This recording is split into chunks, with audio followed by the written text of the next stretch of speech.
Hello, folks. This is Detroit Miracle. Right now, I'm going to have another review show. And this film review is concerning episodes 6, 7, and 8 of the Acolyte series. And this is a Disney Star Wars series, or Disney Lucasfilms Star Wars series.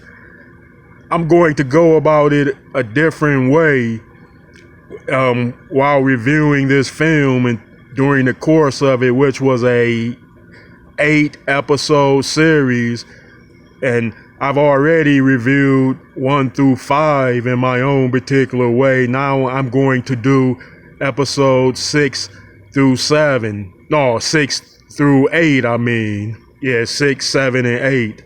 Okay, I'll start it like this. When somebody watches a Disney Plus Star Wars series or any type of series on a streaming show, or in fact, if they watch any type of series from any type of format that you can view it in, they want to come out of the series at the end excited, thrilled, exhilarated, hopeful of a better product, or content. They want to be content with what they saw. They want to be completely satiated with whatever film programming they have used to do that to you. I'm gonna give examples real quick of other massive sci-fi projects that came out on TV and not the big screen. Remember in the 80s, the early 80s, the Alien Invasion miniseries came out called V. And then a year later, the miniseries came out, V, The Final Battle. So it was a continuation. These were like 5 episodes crammed into 2 series, and they came out. They were playing them back to back. And that was some of the most astounding sci-fi, terror, horror action that I had ever witnessed. So I came out of the series with a type of newfound lease on life. I was happy, I was thrilled, excited. I was like, wow, that's one of the best series I ever watched. I liked it so much that I watched it at least 3 more times. And that's how people want to come out of a Star Wars series feeling, especially everyone, because look at the original Star Wars films, the original trilogy. Everyone watched those 1,000,000 times each. And you can never get tired of watching those. You can't even get tired of watching the prequel trilogy. I saw The Phantom Menace at the theaters at least 6 or 7 times at the theaters before it hit any other type of format. I liked it that much. I saw the Attack of the Clones next once at the theaters. I toned it down a bit, and then I watched it again at least a couple of more times. And then I watched Revenge of the Sith. I saw that one time at the movie theater, and I saw it multiple times in other formats. Like, I know I watched it again in other formats, but all those 6 Star Wars movies, I go back and watch scene after scene over and over again. I can always go back and watch my favorite scenes, and I usually do because it's so great. Now, the whole thing about the Acolyte series is that it doesn't do that for the fans. It doesn't make them excited. It doesn't make them content. It doesn't make them overjoyed. It doesn't make them want to run back and watch scenes all over and over and over again from the Acolyte. And I admit that overall it was disappointing to me, but other Star Wars projects did it for me. Even Disney, Lucasfilm Star Wars films and streaming services did it for me. Yeah, folks. And that's the truth. Obi-Wan Kenobi, that series was a disappointment at the end due to how it unfolded. And it had a few promising episodes, but nothing to kick your shoes off about. The Ahsoka series was good.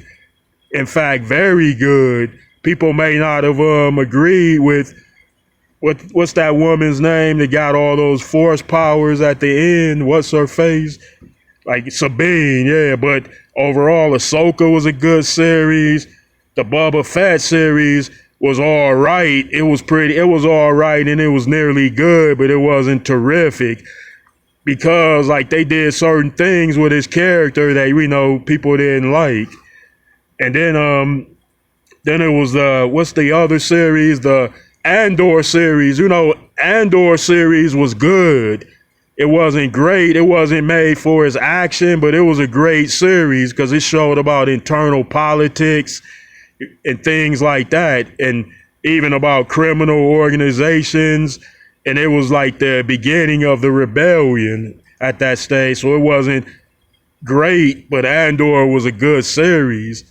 And I don't think people can find too many flaws. They can say the only thing they can say, they wanted lightsaber battles and shootouts. And yeah, they could have had rogue Jedi Knights in there or dark bandits. They could use the dark side and they wielded lightsabers. That would have been cool if they would have threw that in there. But we didn't get that. But still, Andor was cool. What's the other series that was, you tend to, because they're not like the original 6 Star Wars movies. Oh yeah, that's right, the Mandalorian series. Now, the Mandalorian series was great, all of it. Season 3 probably wasn't as good as the seasons 1 and 2, but some of the episodes of season 3 were good.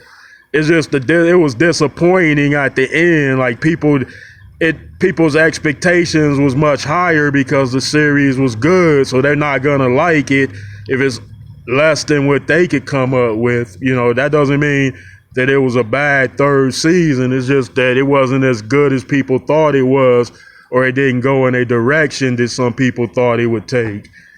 The Solo movie was good. It was incredible. I liked it. Rogue One was good, incredible. I like that. Then it brought Vader back in there. Yeah, cool. So this is something Disney, Lucasfilm should take note. Like if you throw force wielders into Star Wars projects, the people will get more excited over them. Like we know Solo wasn't about force users or Andor, but if it's a Star Wars series, always throw force users in there. Maybe it's all of our opinions. Okay, the film, we know The Last Jedi, The Rise of Skywalker, and The Force Awakens were disappointments because they were stuck together. The Force Awakens on its own was a good Star Wars film. It's just the other two went into the toilet. So I'm drawing all of these type of fixations on different Star Wars projects to say that it wasn't all bad, but all of it wasn't good either. And people model Star Wars off of George Lucas's standards, and they should, because George Lucas is a genius with Star Wars and filmmaking. So the people, no one is going to be able to live up to a George Lucas anyway, no matter who directs the film or produces it. But they should let, like, what's his name, the guy that does the Transformers live action series do it. What's his name? Michael Bay. They should let the guy that did the Terminator series, James Cameron, do it. Like, let them do Star Wars, like, because they have iconic brands. So like what they're gonna pour into it, and they're probably Star Wars fans. There's gonna be in their signature. So I think Disney should hire those type of filmmakers to make Star Wars projects too. Yeah, they're entitled to hire the people they've been using, yeah, but also hire other people that are big time action film and action franchise directors and filmmakers, cameramen, because they got a certain vision, a certain touch that the fans like anyway.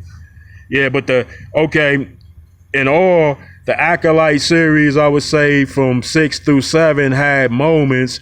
It mostly seemed to drag on and go nowhere from time to time, but it had moments. It had great lightsaber battles, no fan of Star Wars can deny that those were some great lightsaber battles in the Acolyte series. Yeah, it wasn't enough for them. They probably should have had more. They should have probably had sparring sessions from the Jedi Temple. They should have showed that. They could have went back to the temple and showed lightsaber sparring matches. Like, the fans would have said, that's a great episode. In fact, it's a great 2 episodes because y'all gave us that. It's like, or go into a holocron vault and just say a Jedi is drawn to an evil Sith holocron that's from some ancient Sith Lord that did it. He starts having visions. Then they can click back to May and Osha, do stuff like that. Like, throw those little shocks, unexpected welcomes in there periodically. But they didn't do stuff like that in the Acolyte series of episode 6 through episode 8. They didn't do stuff. It was no surprises. People had no expectations at all anyway. And so obviously they weren't disappointed. And then some were because of that. So they had key things. The lady with the saber whip, the fact that they didn't put a lightsaber battle in there with her, they should have had her sparring somebody with that whip. That would have been cool if they would have did some crouching tiger, hidden dragon. You could have it like she's proficient like Bruce Lee is with the whip. Like, she's just as flashy with her whip lightsaber as Bruce Lee is with nunchucks. The fans would have got overjoyed for that. Instead, she took the whip out and killed that bug and then put it away. But think about it. That woman has to be more skilled than just about any other Jedi Knight, because you know how super difficult it is using a laser whip as compared to a laser sword. So in fact, she should have been one of the ones that went on a mission with Sword or whatever his name is, Sword and Soul.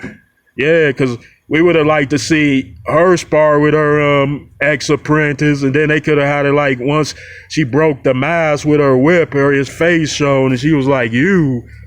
That would have been a cool reveal there. It's they could have did a lot of stuff to make the fans happier and ecstatic, but they didn't.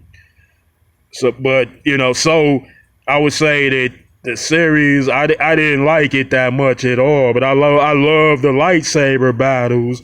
I'm one of the ones that like that saber whip, but I think that if they were going to have her do something cheesy like that, they might as well not have introduced the lightsaber whip in the first place, because they should have had her in battle, even if they had her her and a couple of Jedi Knights went to take on some pirates and raiders that were pillaging villages on some world.